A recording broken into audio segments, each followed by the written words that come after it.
Como siempre, que posteriormente nos va a estar explicando cómo podés participar y dejar tus opiniones, preguntas aquí para las personas que están en piso. Bueno, quiero empezar entonces contigo, ya que se aclaró que sos el más grande acá, Pepe, entonces. El rol de la prensa, como decía en el material de introducción, nuestro disparador, ¿la prensa tiene tanto poder que puede destruir el gobierno o eso es solamente un mito? No, es un mito, es una realidad y se ha visto en la historia que ha sido realidad, sobre todo cuando la prensa ha ejercido el papel de contralor y ha ejercido un papel gravitante a través de investigaciones periodísticas. El caso Watergate es el caso más emblemático de un periodismo de investigación profundo, decidido, firme, valiente, y esto siempre lo destaco, dentro de los cánones éticos del periodismo, se impulsó una investigación que llegó a obligar al presidente de los Estados Unidos a presentar su renuncia. Es decir, en la práctica eso es echar un gobierno, pero no porque hubiera una intención política o ideológica detrás quizás, sino porque habían suficientes elementos en la realidad política que la propia prensa se ocupó de, y en este caso el Washington Post y estos dos próceres del periodismo, diríamos Woodward y Bernstein, que se ocuparon de indagar, de escudriñar, de rescatar y de investigar para llegar a la responsabilidad que tenía el propio presidente de los Estados Unidos, Richard Nixon, y todo su entorno en la configuración de muchos hechos punibles. Así que la prensa obviamente puede sacar gobiernos, puede sacar autoridades, pero también puede hacerlo por el ejercicio ético del periodismo, una investigación éticamente llevada, pero también puede hacerlo por el mal ejercicio del periodismo, es decir, por el impacto y el poder que tiene la divulgación incluso de noticias tendenciosas.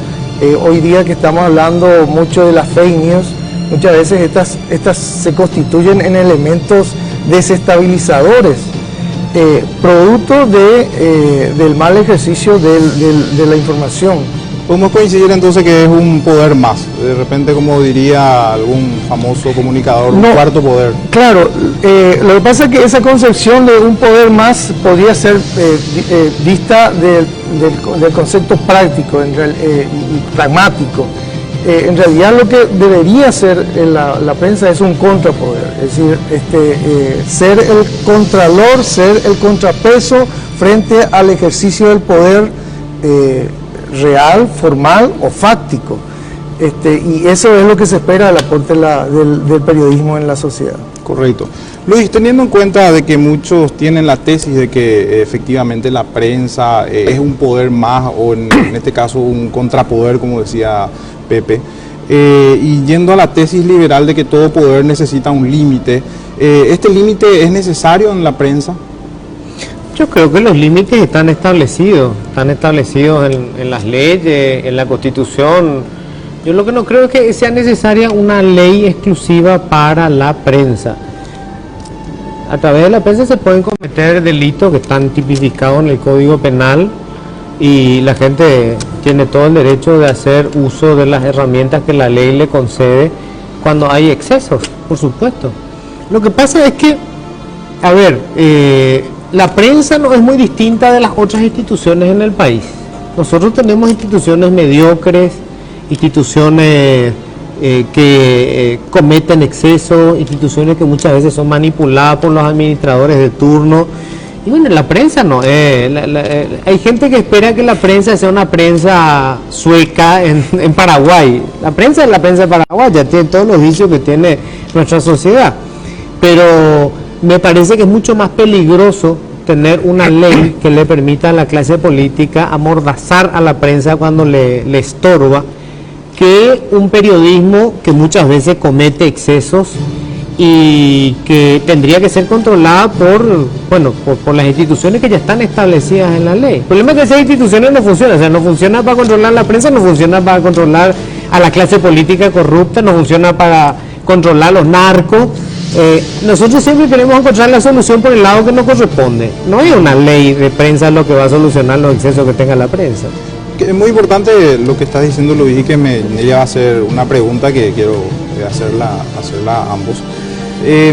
Teniendo en cuenta de que no es necesario una ley y muchos abogan en sistemas mucho más democráticos, yo considero que Paraguay por lo menos todavía tiene muchas instituciones que son, vamos a decir, mejores que otras, ¿verdad? Donde la prensa es una de estas instituciones donde no está regulada, por lo menos desde un punto de vista muy estatal.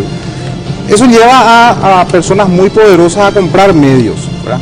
Tienen medios, de repente para jugar su propio partido, influir en la sociedad. ¿Y hasta qué punto es válido, teniendo en cuenta que aquí de repente ya hay un conflicto, o pareciera ser por lo menos, entre la propiedad privada y la expresión? O sea, yo soy dueño del medio y te digo, Luis, no quiero que toques este tema, pero para lo demás sí, no hay problema, pero estos son mis intereses, no quiero que toques. ¿Es válido eso? ¿Hay un conflicto real con la propiedad privada? Es una pregunta que de repente puede ser espinosa y a muchos puede incomodar incluso. Bueno, a ver, a partir de organismos internacionales que se ocupan de estos temas de libertad de prensa, libertad de expresión, derecho a la información, se ha venido señalando desde hace mucho tiempo el peligro que configura para la democracia la concentración en la propiedad de los medios. Esto por un lado, es decir, cuanto más concentrada es la propiedad de los medios, hay más riesgo para que la democracia no crezca y al contrario disminuya su calidad. Entonces, esto es un punto central y por ello mismo, en lo que sí los estados y los organismos internacionales han convenido en que es necesario hacer cierto tipo de ordenamiento, regulación, es en el acceso a sobre todo a los medios electrónicos, es decir, en la distribución de las frecuencias de radio, de televisión, etcétera, etcétera, hay siempre un estándar de limitaciones que trata de que no haya concentración en la propiedad de los medios regionalmente, localmente, etcétera, etcétera. Que dicho sea de paso, muchas veces, y en nuestro país en particular, es letra muerta, aunque existan de una manera bastante frágil, incluso ni siquiera se cumple esto. Pero por otro lado hay otros ámbitos, como por ejemplo el de la prensa escrita, el diario impreso, donde esos límites no existen y tampoco pueden existir, porque la clave de la limitación en los medios electromagnéticos es que el espacio electromagnético es finito, es decir, no es infinito. En cambio, en lo otro sí podemos hablar de un espacio infinito, están las leyes del mercado, etcétera, etcétera. Pero dicho esto, sí vemos, y esto se ha visto en muchos países, y por ejemplo tenemos el caso de Berlusconi en Italia y otros más, donde los grandes poderes económicos o políticos tratan también de avanzar hacia la prensa, o desde la prensa vienen al poder político y tratan de sustentar su poder económico en el poder político. Entonces hay como ya no hablamos de una concentración de medios, sino una concentración de poder. Y toda concentración de poder, toda tendencia a concentración de poder es contraria a la democracia. La democracia se basa justamente en el control mutuo y la mayor distribución del poder. Pero es ético no exigirle a un periodista que mantenga una línea. Que mantenga, a ver, claro que los periodistas, y bueno, está también la Constitución Nacional, que es una norma, claro que los periodistas tienen derecho a mantener su línea, su propio pensamiento. Lo que pasa es que en la práctica eso muchas veces riñe con cuestiones tan básicas como la propia subsistencia y el mantenimiento de la fuente de trabajo. Y ahí ya no es tan hablar en las nubes o ya no se pueden ser tan románticos. Es lícito pedir a los periodistas, reclamar de los periodistas una posición congruente, claro que lo es. Y cada periodista, por eso hablamos un poco de que en general tenemos que, creo, tender, y con esto termino porque estoy acaparando además de ser peso pesado y todo ello, y viejo, creo que tenemos que tender a rescatar los valores éticos del periodismo y sobre eso ir marcando el camino. Correcto. Porque eso me parece lo que hemos estado perdiendo desde hace mucho tiempo y estamos viendo las consecuencias. Si bien la prensa y la Iglesia Católica eran las instituciones más creíbles en el Paraguay hace 10 o 15 años, hoy no creo que estén tan así la prensa ni la Iglesia quizá. Luis, la misma pregunta sería... Mira, primero que el problema de concentración de los medios es real y forma parte del mismo fenómeno que se da en la concentración de la mayoría de las empresas. O sea, el capitalismo tiene como una consecuencia, por un lado, el lado positivo es que genera desarrollo, por el otro lado es una realidad que se enfrenta en el mundo, que hay una mayor acumulación de riqueza en manos de unos pocos. Y eso supone que también se da una concentración de la mayoría de las empresas, incluyendo los medios de comunicación. Y acá hay una cuestión que es muy importante, esta es una crisis que tenemos nosotros, que estamos viviendo ahora en este comienzo de siglo, y que hace que sea muy difícil prever qué va a pasar con los medios de comunicación de acá a unos pocos años nomás. Hacer periodismo es caro, es difícil hacer periodismo. Hacer televisión es caro, muy caro. Entonces, tenés que conseguir que el negocio sea rentable para que se pueda financiar hacer periodismo. La crisis que tienen hoy la prensa escrita, que para mí sigue siendo, digamos, la forma más rigurosa de hacer periodismo, está en un periodo de colapso, porque no es rentable. Y si no es rentable, solamente los grupos económicos grandes que tienen muchas otras empresas que le permiten financiar las pérdidas de los medios de comunicación pueden sostener el negocio, pueden sostener el boliche. Ahora, ¿cuál es el riesgo de eso? Si yo consigo sostener el boliche con estos otros negocios, puedo utilizar el boliche para proteger estos otros negocios. Y ese no es el rol del medio de comunicación. Mira, yo trabajé en diarios que solamente eran diarios y que se dedicaban a ese negocio. Y era uno del concepto. Cuando vos trabajás ahora en un diario que pierde un montón de plata y no es el negocio principal del accionista, su negocio es otro, entonces cambian, digamos, los objetivos del medio. Se hace mucho más difícil. Y después hay una cuestión que pasa a menudo. La opinión pública es muy dura con el periodista. Yo no me refiero al periodista figura. O sea, por ejemplo, yo tengo ya espacios ganados a los medios y me puedo pegar el lujo de tener opiniones contrarias al dueño del medio. Me pasa en religión a menudo, ¿verdad? Yo tengo una posición muy crítica, yo soy ateo y tengo una posición dura. El dueño del boliche donde yo trabajo forma parte de los Opus Dei, no sé qué cosa, ¿verdad? Tiene sus grupos religiosos, o sea, yo sé que a él le molesta terriblemente cada vez que yo hablo del tema. Sí, hay mucha gente que se pregunta eso, ¿cómo puede darse ese...? Pero por una cuestión simple, o sea, a mí no me contrata para que defiendan sus intereses religiosos ni sus intereses comerciales. O sea, yo jamás voy a hablar ni del negocio del azúcar ni de lo que tenga. Él tiene una legión de abogados para eso. Si no me quiere porque quiere rating seguramente, ¿verdad?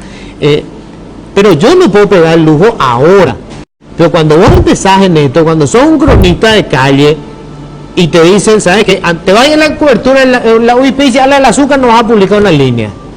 Y vos tenés que cobrar tu salario de 3 millones de guaraníes a fin de mes, tenés que pagar la cuota a los chicos, la luz, el agua, el teléfono. Es un asalariado como cualquier otro. La gente le pide que sea un trabajador extraordinario, que salga un cruzado y que salga y grite, él es un contrabandista y que se vaya al diablo. Me recuerda un poco la película Gladiador, no te va a matar porque primero tiene que matar tu nombre. O sea, cuando tienes un nombre detrás... Claro, bueno, pero primero tienes que construirte el nombre. Claro, por eso. O sea, ¿esto a quién le jode más? Le jode al cronista, le jode al que todavía no tiene que construirse un nombre. Además, convengamos que está una profesión en donde hay gente muy buena que nunca abandona el anonimato, porque también es una cuestión de azar, es una cuestión de espacio. yo creo que la mejor gente está en la prensa escrita y mucha de ella no es precisamente conocida, ¿verdad? Porque no sale en la tele, del show de la tele, o no está hablando en la radio. Totalmente. Entonces, es una situación complicada, pero que vive el mundo. En Estados Unidos ocurrió algo muy interesante en los últimos años. Después de que los medios de prensa escrita empezaban a desplomarse con este tema de internet y empezaban a achicar y a echar gente, todo parecía que se destruía ese periodismo que fue lo que a muchos nos hizo abrazar esta profesión, ¿verdad? Hoy hay una vuelta atrás. Estos medios de Washington Post, el New York Times, apostaron a periodismo de calidad. Pagan a periodistas muy buenos, periodistas que han construido credibilidad a lo largo del tiempo y con artículos de fondo. Y están recuperando lectores y vuelven a tener más peso que lo que tenían antes. Ojalá nos toque vivir a nosotros eso, ¿verdad? Ojalá. Bueno, excelente ya este inicio muy interesante del debate. Bueno, ya también tenemos la presencia de Norman. ¿Cómo estás, Norman? Si también nos puedes decir cómo pueden participar nuestros seguidores. Buenas noches, Hugo, buenas noches a la teleaudiencia, y la gente puede ir comentando en el streaming que estamos haciendo a través de RCC TV en Facebook, estamos también en Instagram como RCC TV PI y asimismo estamos también en Twitter y en Instagram, como ya dije. Respecto al tema que vamos abordando, quería un poco hacer una lectura respecto a un comunicado que había hecho el Sindicato de Periodistas del Paraguay, donde dice: desde el Sindicato de Periodistas del Paraguay alertamos sobre los hechos de censura que se vienen ocurriendo en el diario Última Hora. Esto se viene registrando desde el cambio de directivos en el medio y en coincidencia con la designación de Alejandro Peralta Bierzi al frente del Ministerio de Tecnologías de la Información y Comunicación. Y es una parte del comunicado que se viene desarrollando. Digamos que esta es la situación en la que vivimos constantemente. Sí o sí vemos que en cada periodo de una nueva elección de gobernantes, estos gobernantes terminan ligados de alguna u otra manera a un sector de un medio de comunicación. Esto tiene que ser así de por sí. ¿Y qué papel cumple las redes sociales para con los periodistas y para el control sobre los medios? ¿Incide algo o es solamente un grito sin sentido eso? Las redes sociales, o sea que sí son un freno para... A ver, yo creo que las redes sociales vinieron a incorporar un elemento muy interesante en el flujo de la información. Antes de las redes sociales, internet, prácticamente había un monopolio en el flujo de la información de parte de los sectores de poder y de parte de los medios, entendido con los medios tradicionales. Es decir, ese flujo de información estaba marcado por el trabajo profesional o sectorial de los medios y las influencias y las presiones que venían de parte de los grupos de poder. ¿Qué es lo que trae Internet y sobre todo las redes sociales? Es que más ciudadanos tratan o incluso entran dentro de ese flujo masivo de información, y en algunos casos pueden hasta generar influencias. Los influencers pueden generar influencias positivas o negativas. La existencia de las fake news, hay hasta grupos que se dedican a desarrollar fake news, muchas veces con intereses políticos y otras veces con intereses económicos. Una colega española mencionaba el otro día en una conferencia internacional los pequeños clusters de grupos que generan fake news para vendérsela a grupos políticos, por ejemplo. O sea, se está desarrollando una industria de la desinformación, imagínate. Entonces, yo creo que eso incorpora las redes sociales y la posibilidad de que los propios ciudadanos también puedan ser partícipes dentro de ese flujo. Ahora, lo que genera también esto es que cada vez hay más cantidad de datos e informaciones que corren y no siempre son veraces, reales, y ahí es donde el periodismo puede hacer un buen papel haciendo su papel, que es la verificación, la contrastación, y hacer que la información que llega a la gente sea una información contrastada, verificada, cierta, veraz, y no simplemente un chisme, una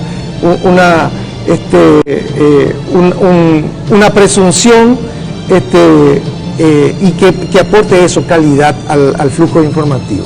Ya. Con sus defectos y virtudes, ¿las redes sociales sigue siendo solamente un oasis o efectivamente constituye un frente importante para los grandes medios? No, yo creo que las redes sociales todavía es difícil saber a dónde va a llegar este fenómeno que ya lleva un buen tiempo, ¿verdad? Porque, bueno, por un lado es la primera vez que la prensa se ve interpelada, ¿verdad? Por la sociedad en parte o por grupos que también pueden influir. El problema principal y la virtud de las redes sociales es que no tienen control.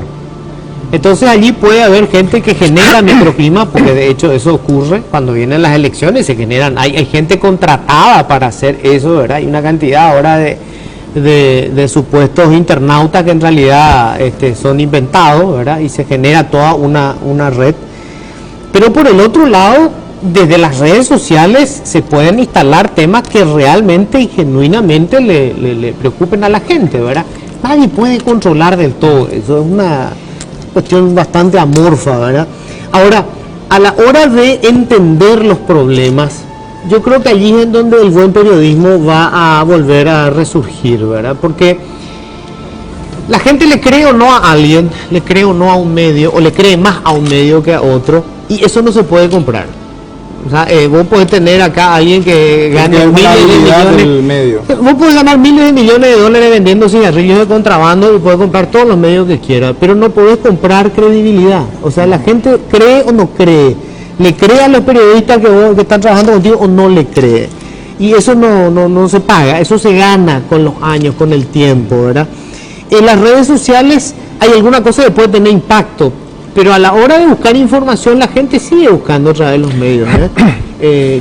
Yo creo que hay otros peligros. A mí me asustan, te digo, el tema de las redes sociales todavía no sé cómo va a evolucionar. También me preocupan otras cosas. Yo estoy en televisión, a mí me preocupa el monstruo del rating, por ejemplo. Eso es mucho más peligroso que las redes sociales. A hacer cualquier cosa prácticamente. Vean los noticieros. El 70% de los noticieros son crónicas policiales. Sangre. Y ya ni siquiera, no se pone sangre, pero es la crónica policial. Y buena parte de las imágenes son las imágenes captadas por las cámaras de seguridad de la farmacia de San Luis, que entraron y robaron. Y si vos sacás eso de pantalla, no te ve nadie.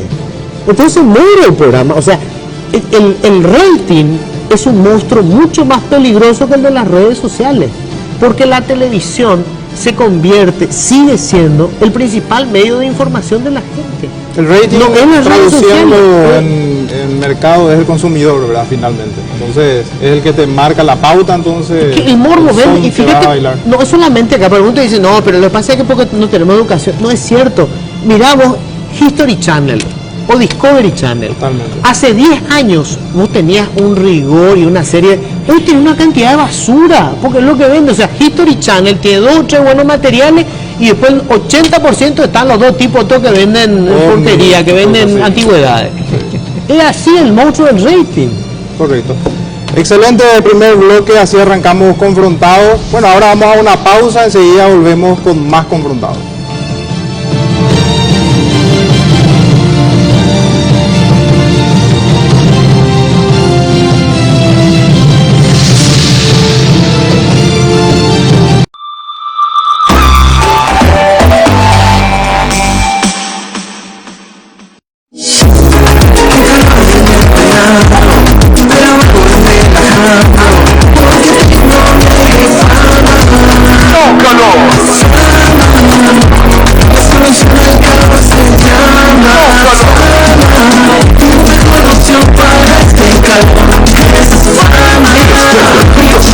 Puedes tener tus acondicionadores de Fama a partir de cuotas de 149.000 guaraníes. Fama, encontrados en Invertir. Tu espacio, tu hogar. Con el nuevo roaming de Tigo, viaja conectado siempre. No importa el lugar en el que estés, siempre vas a sentirte cerca. Porque cuando te decimos que tenemos para todos el mejor roaming del país, te lo decimos en serio. Viaja con el nuevo roaming de Tigo, incluido en tu plan imparable o con tu paquete de roaming y lleva el mundo en tus manos. Informate más en roaming.tigo.com.py. Tigo, en todo lo que te mueve.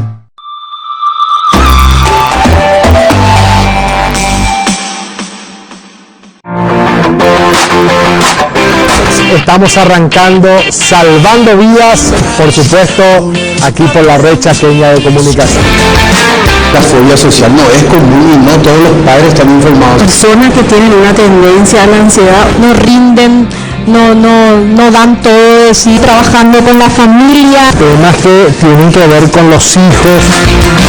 Desde hace 10 años trabajando justamente con este proyecto de prevención. Todos juntos podemos salvar muchas vidas. Conectate con nosotros a través de nuestras redes sociales.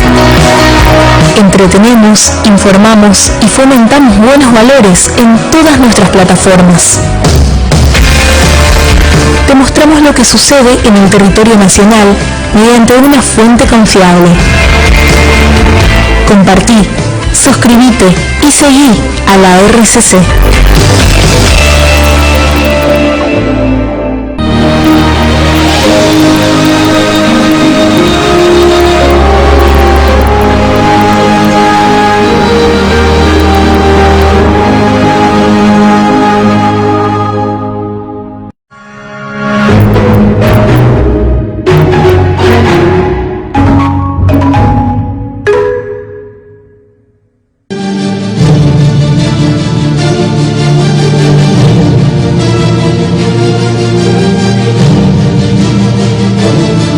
Segundo bloque de Confrontados.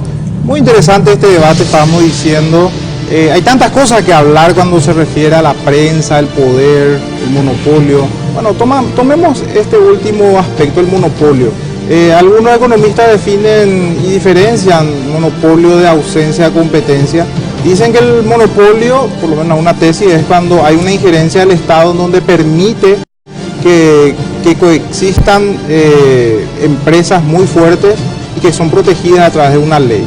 Otro, sin embargo, dice que la ausencia de competencia es cuando hay mucha fuerza de ciertos medios, pero está la ventana abierta para que alguna vez entre otro con el mismo poder, o sea, no está vedado. Cualquiera sea de la definición que tomemos, la realidad del Paraguay, desde el punto de vista monopólico, ¿quiénes son los monstruos y qué es lo que le hace ser tan monstruo? ¿Tiene que ver las empresas subyacentes, vamos a decir, que sostienen eso, o son muy capos en lo que hacen? ¿Cómo está Paraguay en ese sentido? Y la pregunta es para quien quiera responder. Bueno, no es monopolio en realidad, ¿verdad? Monopolio diría uno solo, no hay. Es un oligopolio, si querés. Y lo que marca la diferencia es la plata. O sea, el que tiene poder económico es el que puede sostener, obviamente. Claro, el medio tiene que ser exitoso, si no, no te funciona. Pero vos hoy tenés básicamente dos grandes concentraciones. Tenés el grupo Bierzi por un lado y por el otro lado el grupo Carte, que va comprando medio. El tema nomás que el grupo Carte compra medio pero no tiene fuerza porque lamentablemente está demasiado vinculado políticamente a Horacio Cartes, ¿verdad? Si Horacio Cartes no hubiera sido presidente, probablemente hoy sí sería un grupo que estaría disputándose realmente el rating.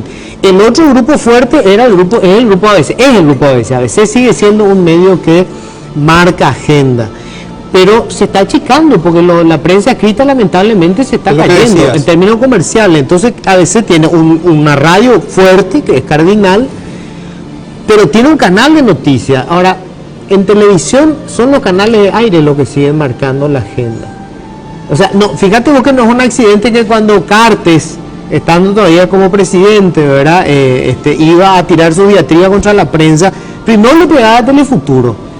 ¿Qué es lo que más le irritó a Cartes, por ejemplo, en la cobertura de Telefuturo?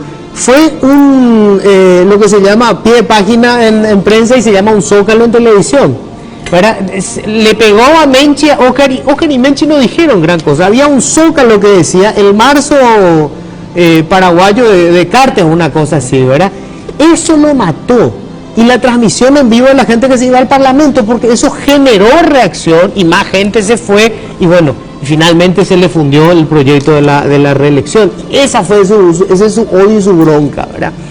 Pero el tema es que hacer eso es caro.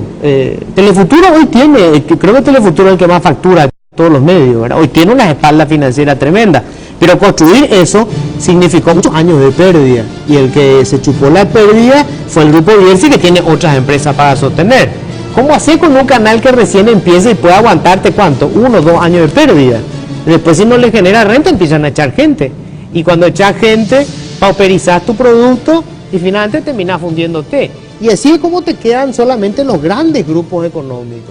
Sobre el punto, acá o sea, ¿cómo sabes cuál es el que tiene más rating, diría uno, ¿verdad? Entonces están las empresas que miden eso, sí, y que se cuestiona mucho, no sé si puedo citar el nombre, dejémoslo ahí, Ibope. Ibope, ¿verdad? Sí, Ibope y Metro, Ibope es el que todo el mundo ve. El que todo el mundo ve, pero justamente a Ibope de repente se le cuestiona también de que está utilizando, digamos, sistema de medición ya muy arcaico. Por ejemplo, hay muy pocos aparatos que miden dónde está, pero que finalmente eso es tipo para documentar nada más, y que agarren los grandes, no quiero decir monopolio, pero por lo menos la gran masa de anunciantes, y eso hace que se vuelque hacia un sector, y que es el que de repente se disputan los grandes medios. ¿Cuál es la verdad ahí? ¿Ibope tergiversa eso? ¿Le ayuda a lo que son sus principales clientes? ¿O también tenemos en ese sentido cómo hablar de un posible caso de corrupción? Si yo supiera, yo haría un artículo fantástico. No, todo el mundo, mira, esto es así, cuando vos estás perdiendo, Ibope es lo peor que hay. Cuando vos estás ganando, es una excelente medición. Hay una cantidad de dudas, pero lo cierto y lo concreto es que ese es el sistema de medición que hay. Se hace la medición de radio, por ejemplo, con Ibope, y es por memoria, porque a la gente le pregunta qué escuchaste ayer. Es muy difícil saber. Claro, es muy subjetivo. De repente hay cosas que vos decís, esto qué es lo que... Pero bueno, te marca una tendencia. Lo que hay son tendencias, ¿verdad? Hay tendencias, obviamente hay 2 o 3 canales que son los que tienen la mayor cantidad de audiencia. O sea, no hay que ser un genio para darte cuenta que mucha gente ve la pavada del Baila. Sí, ve, o sea, obvio, porque te hablan en la calle de la pavada esa, o la telenovela turca. No hace falta ser un genio para darte cuenta que es lo que tiene más o menos rating, ¿verdad? Pero bueno, así funciona el sistema. Ojalá tuviéramos otro sistema. A mí cuando me dicen, che, ¿por qué no trabajás en la BBC? Pero me encantaría que hubiera BBC en Paraguay y que no tuviéramos que depender de la pavada del rating. Correcto. Hasta BBC parece que ya depende del rating, ¿verdad? Sí. Ni ellos se salvan. El monstruo del rating, ¿cómo controlarlo? Ahora, yo no sé cómo controlar el monstruo del rating. Si alguien, o sea, lo que le pagaría si supiera cómo hacerlo. Lo que cobraríamos si supiéramos cómo hacerlo. Pero sí hay que coincidir en esto, que creo que el rating es lo que probablemente sea uno de los elementos que lleve a, digamos, pauperizar la calidad del periodismo. Entonces, hay necesidad de buscar rating por una necesidad de subsistencia, sí, eso es, así cae Maduro, pero en ese camino va disminuyendo la calidad del periodismo y podemos llegar a estadios bastante críticos. Ahora, yo también quiero tomar un poco 2 temas que mencionaba por aquí Luis y por allá Norman, el tema del control en las redes sociales y la censura en general. Y porque hay algo que me viene preocupando últimamente respecto a... ¿Por qué hablamos de que el monopolio o los oligopolios en la concentración de los medios de comunicación pueden ser riesgosos para la democracia y pueden llevar a disminuir la calidad democrática? Porque se trata de que cada vez hay menos voces vigentes en los medios. ¿Y qué es lo que está pasando en las redes sociales en general? Que cada vez estamos en ese mar de confrontaciones, muchas veces irracionales, la mayor parte de las veces irracionales, en ese mar de improperios lanzados, etcétera, etcétera, de posturas muy, lo dicen bien los argentinos, la grieta, esa fractura que hay en las visiones, en las opiniones, en los puntos de vista, etcétera, etcétera. ¿Cuál es el recurso más rápido, más a la vista que tiene la perrada? Es, pidan que denuncien esta cuenta para que se le bloquee. O sea, estamos asistiendo a un proceso en el que nuestras emociones exageradas, exacerbadas, nos están llevando a perder la razón y el raciocinio, la capacidad de análisis y de raciocinio, y estamos con eso tratando de poner en manos del dios Zuckerberg el elemento de la censura, que Facebook le bloquea a fulano, que Twitter le bloquea a sultano, que le saque la cuenta a mengano, que le saque el perfil a perengano. O sea, hemos pasado de aquel monstruo del Estado que era el censor, de aquellos tiempos, a que hoy estamos, por efecto de esto que estoy señalando, estamos tratando de poner en manos de estos grandes conglomerados internacionales, Google, Facebook, Twitter, etc., la censura, el acabar con las voces disonantes, el acabar con el disenso en la sociedad. Y cuanto más fuerza tiene un grupo, hace más fuerza para acabar con el disenso con respecto a las opiniones de ese grupo. Y eso no puede ser. A ver, si esto no se para, vamos a llegar a sociedades totalmente, totalitarias, vale la redundancia. Es decir, y totalitarias por efecto no de un poder en el Estado, sino por efecto de la irracionalidad de la gente. Entonces, frente a eso, el periodismo, ¿qué hace o qué debe hacer? Y yo creo que también tiene mucho que aportar, porque el periodismo tiene que ser también un espacio de voces, tiene que ser un espacio de confrontación de ideas y de opiniones. Y eso muchas veces cuesta hacer. ¿Por qué? Porque uno tiene sus propias opiniones, sus propios sentimientos, sus propias creencias, pero además los grupos que manejan los medios también tienen sus propias líneas. Claro. Y se van digamos, exacerbando esas líneas, esas posturas, y cada vez más aquellas posturas que terminan siendo residuales van a ir desapareciendo. Correcto. Pues fíjate, dos cositas nomás rápido de lo que decía Pepe, que yo quiero llamar la atención. Uno, cuando hablamos nosotros de que se escuchan pocas voces, vos fíjate que, porque 2 o 3 periodistas planteamos que la marcha campesina, que fue reciente, responde a cuestiones reales y que no se puede suponer que detrás de esto hay una conspiración de la izquierda que ya hizo en Bolivia, qué sé yo. Nosotros pasamos a ser de izquierda. O sea, yo que toda mi vida fui de derecha, porque yo soy liberal, no del Partido Liberal, que no tiene nada que ver, resulta que cuando estoy a 2 años de cumplir 50 paso a ser de izquierda. ¿Qué es lo que te revela? No hay medios que tengan una visión de izquierda en Paraguay, ni uno, no existe. O sea, nosotros tenemos una sola visión de la realidad, la visión de la derecha, no existe la visión de la izquierda. Pero eso, por ejemplo, no se discute, ni se menciona, porque a todos los sectores conservadores que tienen el poder este país le conviene, no le interesa que haya un solo. Acá no hay un Lemón, acá no existe Brecha, creo que se llamaba el semanario de Uruguay. Nada, página 12, nada ni cerca luego. Que hoy es oficialista. Que hoy es oficialista, ¿verdad? No tenés ni de cerca una visión, una mirada que sea de centro izquierda, ya es UP. Entonces, los que estamos en la derecha y ponemos una objeción chiquitita nomás, somos todos zurdos. O sea, te da una visión clara de realmente lo sesgado que está. En realidad lo vimos en un tiempo de etiqueta. A todos queremos etiquetar, ese es el tema. Bueno, súper interesante. Quiero dar participación también a nuestros invitados porque están muy ansiosos por hacer preguntas. Así es que le dejo a la libertad, jóvenes, hagan las preguntas que quieran. Sí, mi pregunta va para el señor Luis Vareiro. Quiero preguntarle acerca sobre el expresidente de Ecuador, Rafael Correa. Cuando él fue presidente, él trabajó mucha censura en los medios de prensa, todo el continente lo supo. Y ahora mismo él trabaja para RT, tiene un programa y justamente se lo vio entrevistándole a Lugo. ¿Qué usted piensa sobre él al respecto? ¿Sobre Correa en particular? Sí, en particular. Nada, el cinismo típico de la clase política, o sea, aparte la relación con la prensa, no solamente de Correa, de la mayoría de la gente, o sea, esto es así, cuando la prensa te critica, hoy Marito está en el poder, ¿verdad? Y su equipo, y de repente odia a mucha de la prensa que le critica, ¿verdad? Que antes supuestamente era su aliada porque el criticado era Horacio Cartes.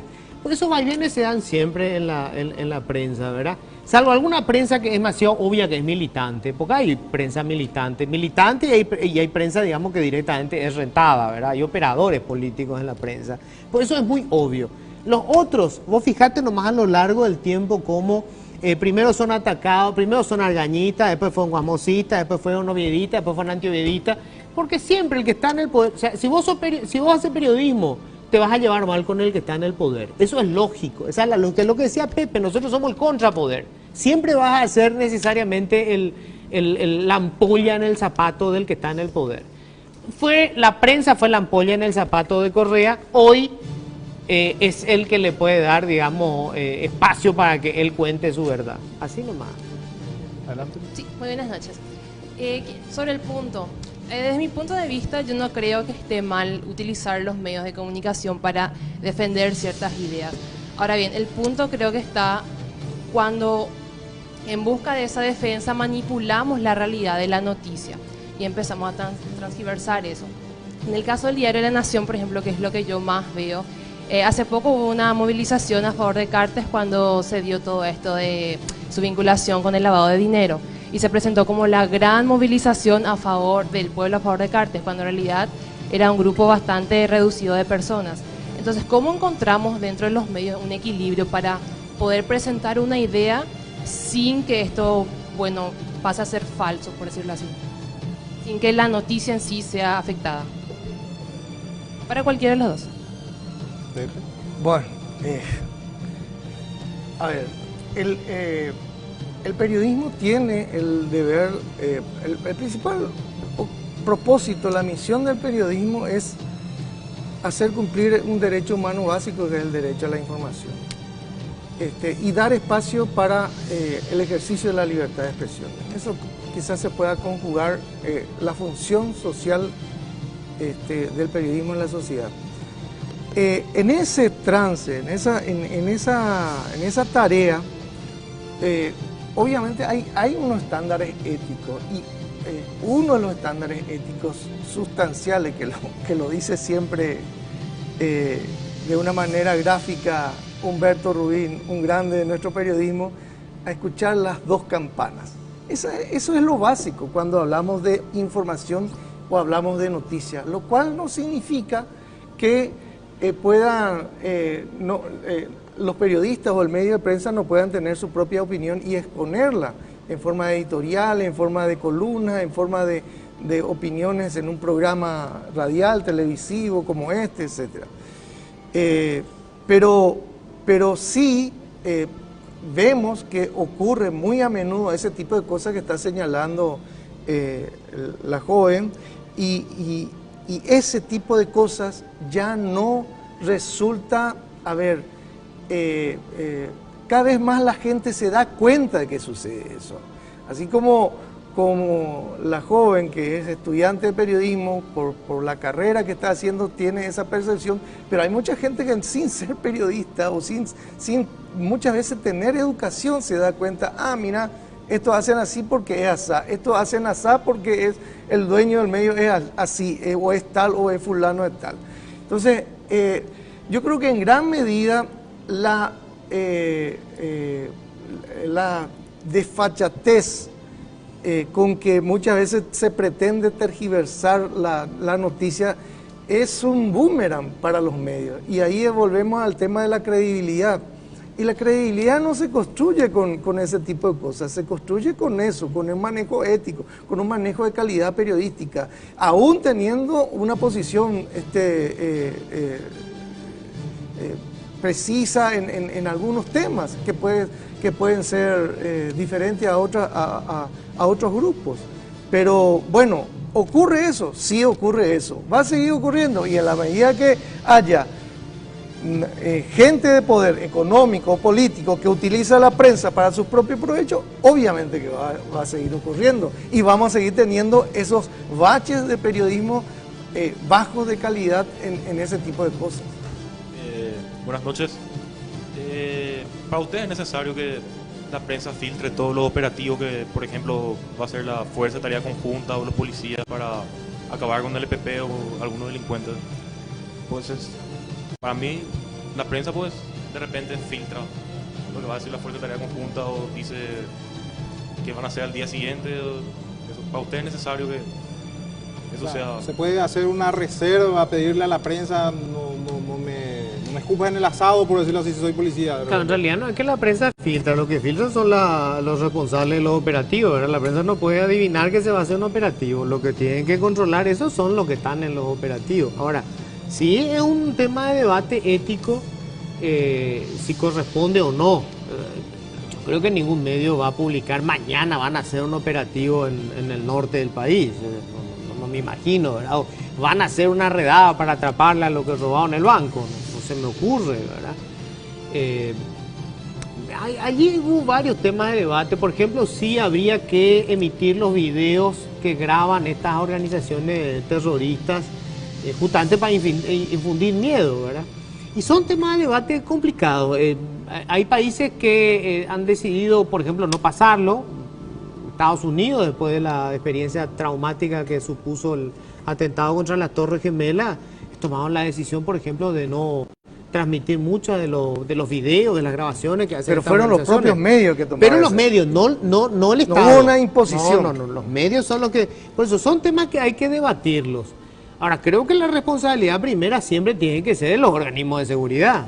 O sea, ahora, si por ejemplo... a ver, el tema ahora de la acusación que hizo la Fiscalía brasileña con respecto al expresidente Horacio Cartes y otras personas. En teoría, la carpeta todavía está dentro del secreto del proceso porque todavía no hubo una acusación. Entonces, la Fiscalía tiene la obligación de resguardar eso. Ahora, yo periodista, consigo esa información y tengo todos los elementos de qué es los elementos que tienen. Eso es noticia pura y dura y por supuesto que voy a publicar. Sobre eso, Luis, yo recuerdo que hubo muchos casos, porque soy abogado, que incluso se anularon procesos porque muchos fiscales caían en el vedetismo y recurrían a la prensa para grabar un caso de coima y resultaba ser el principal caso, la principal prueba, mejor dicho, y el Código Penal, o el procesal penal, es muy claro en ese sentido de la publicidad, las partes de lo que está diciendo, y se llegaron a anular de repente. En este caso, la responsabilidad, por supuesto, no puede ser la prensa, sino que el del fiscal, ¿verdad? Sí, ese es un debate, a ver, se hace con orden judicial, ¿verdad? La grabación, sí, por ejemplo, del caso del pago de una coima. Ahora, obviamente... Pero la publicidad del tema. Claro, el medio, es decir, que participó y puso la cámara, lo que quiere es la exclusividad, claro, y que publica el caso, sí, ¿verdad? No va a esperar 5 años que se le condene, entonces va a publicar el material.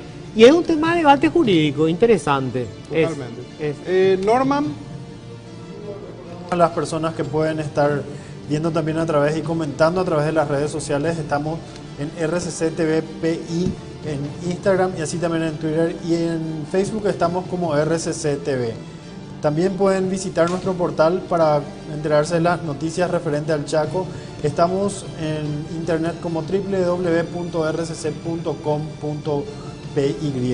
Quería hacer una consulta respecto a todo este revuelo y el levantamiento que hubo en lo social en América Latina, en Chile específicamente, y cómo volcaron un poco esto, reduciendo el salario de los parlamentarios. Es un sueño para nosotros como país que esto llegue a pasar.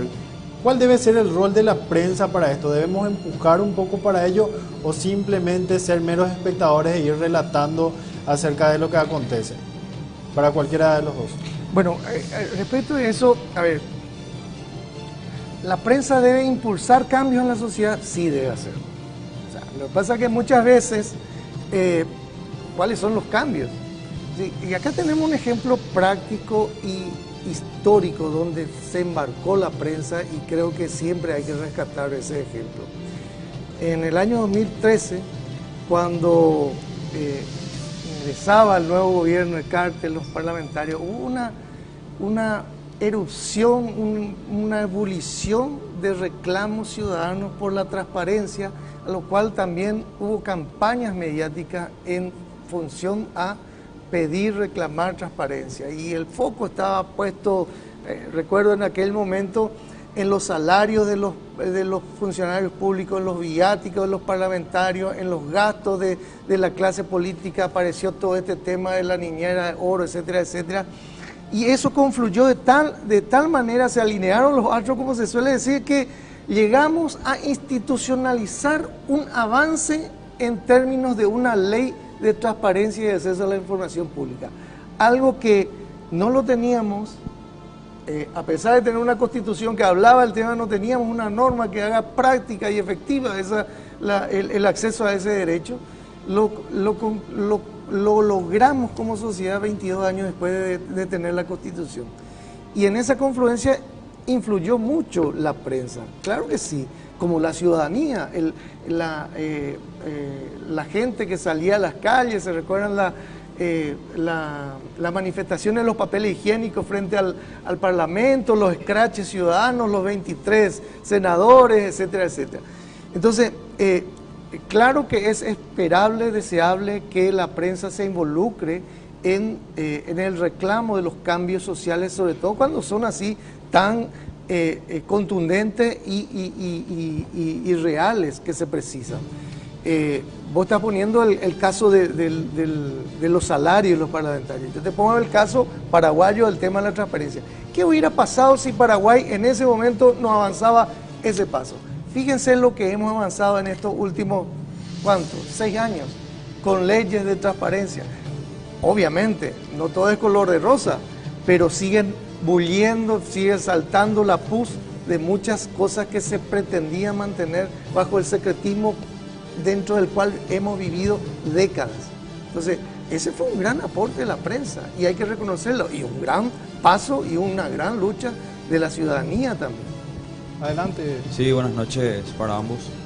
Consulta va respecto a lo que muchas veces ya ha sucedido acá en nuestro país, sobre el EPP.